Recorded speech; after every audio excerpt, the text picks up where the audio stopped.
Mensaje dominical del Monseñor Andrés Carrascosa, Nuncio Apostólico en el Ecuador.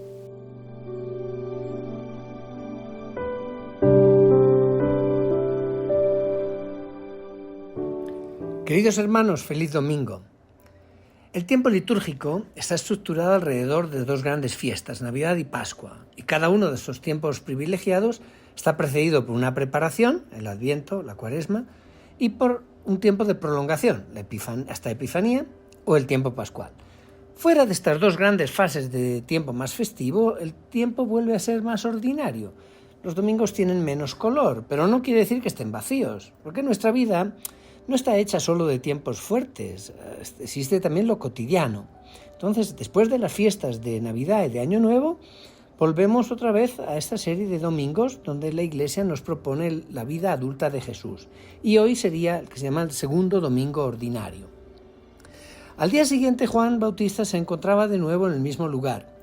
Esto es todo un símbolo de vida cotidiana que vuelve a empezar cada mañana, aparentemente banal, gris, es un eterno recomenzar. Pero en este contexto normal, donde parece que no pasa nada, surge la novedad de Dios. Ninguna mañana es banal. Dios está presente hoy y ahí va a pasar algo. Y San Juan, intencionalmente, compone el primer capítulo de su Evangelio como una primera semana. Si ustedes se dan cuenta, en el versículo 19 es el primer día, dice, una delegación judía vino a interrogar a Juan Bautista al Jordán. Al día siguiente, segundo día, Juan Bautista designa a Jesús como Cordero de Dios, que es lo que vemos hoy. Tercer día, al día siguiente, Juan Bautista da a sus propios discípulos a Jesús. El cuarto día, al día siguiente, Jesús llama a otros 2 discípulos. Y luego, al séptimo día, 3 días después, tiene lugar el primer milagro, las bodas de Caná, donde manifiesta su gloria y los discípulos creyeron en él. Pues a través de esta manera de componer, Juan Evangelista nos da una buena noticia. Hay como una nueva creación que comienza. Es como si volviera a empezar la primera página de la Biblia. Toda la revelación nos grita que el tiempo no es banal, que es el lugar donde surge la novedad radical, el lugar de la creatividad de Dios, el lugar de la creación. Pero yo cada mañana la vivo así, cada mañana para mí es nueva. Pidámosle al Señor que nos haga estar atentos a lo que surge, a lo que va a hacer su presencia en nuestra vida, que nos dejemos sorprender, porque cada día el Señor te espera. Mirando a Jesús que pasaba, Juan Bautista dice, ese es el Cordero de Dios. Sí, Juan Bautista designa a Jesús y después se esconde humildemente ante aquel que él está anunciando. Y le va a donar a Jesús sus discípulos, que lo van a dejar para seguirle a él. ¿Qué significa este primer título que Juan le da a aquel que hasta entonces no era más que el hijo del carpintero de Nazaret? Cordero de Dios. Es una palabra que nosotros repetimos todas las misas. Pero ¿qué es lo que hay debajo de esa palabra? ¿Qué es lo que quería decir Juan Bautista?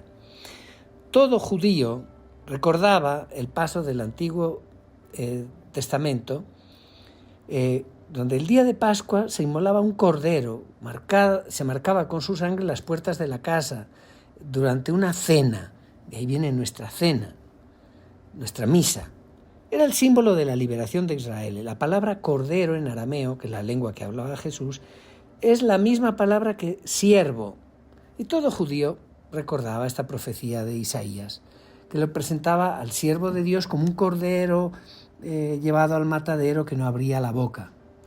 Jesús es designado como uno que se va a dejar inmolar en silencio, que va a sacrificar su vida por amor para sacar los pecados del mundo.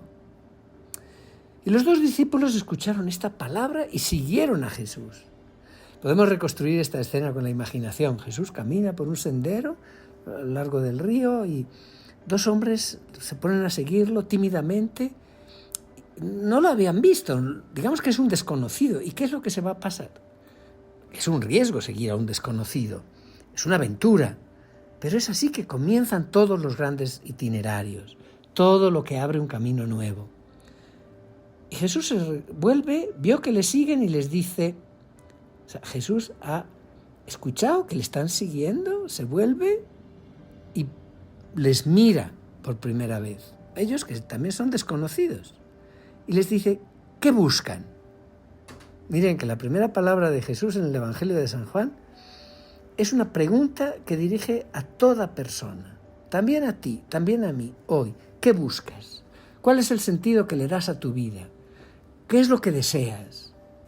Y notemos que la primera intervención de Jesús no es una afirmación, es una pregunta para decirnos que hay que estar abiertos, que no podemos estar encerrados en un sistema cerrado como esos sacerdotes y levitas que habían venido a ver a Juan el Bautista. Y esta primera palabra de Jesús nos dice que la primera condición para profundizar la fe es buscar. La fe es sobre todo una búsqueda, una pregunta. ¿Quién eres tú, Señor? El que cree saberlo todo está bloqueado en sus certezas y no avanzará nunca. Pidámosle al Señor que haga de nosotros almas abiertas, almas, personas que buscan.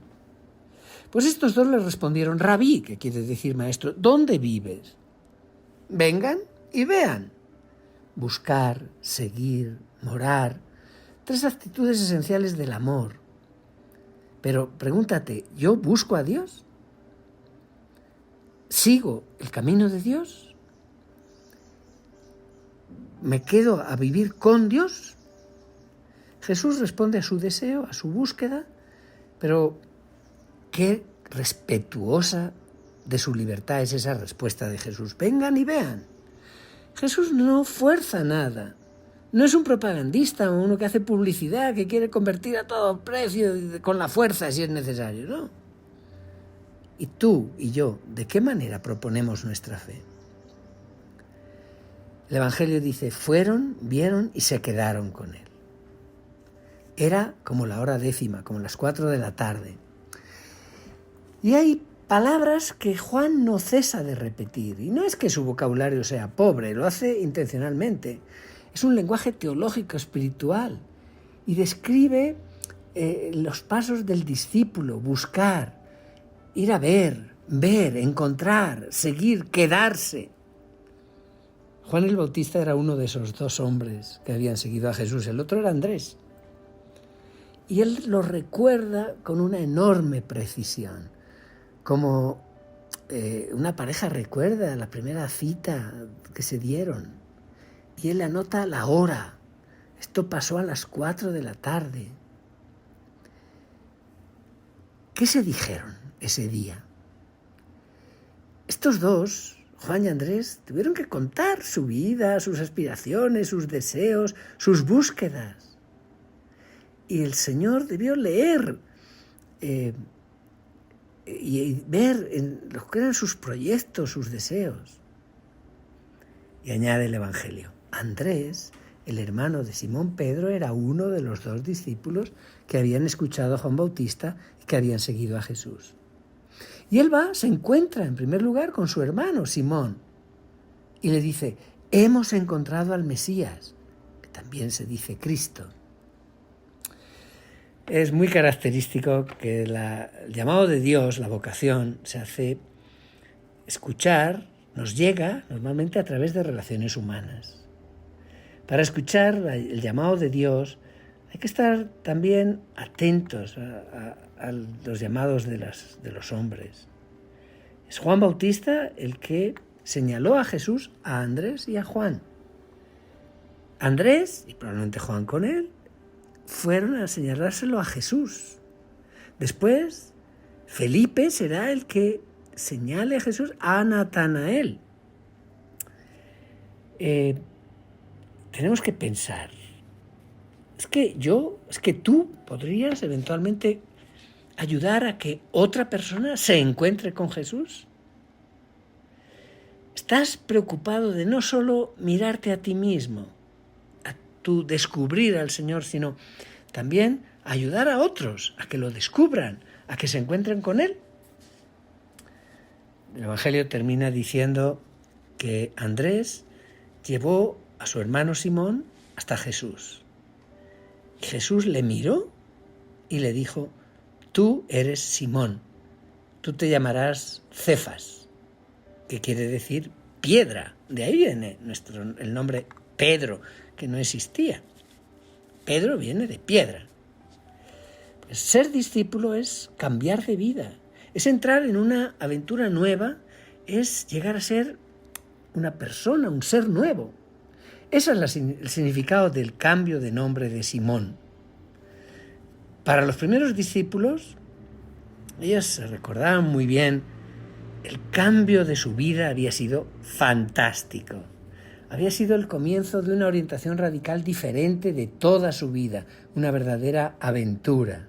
Y este cambio de nombre en la mentalidad semítica significaba también como una nueva empresa, como una nueva misión que Dios le daba a Simón Pedro.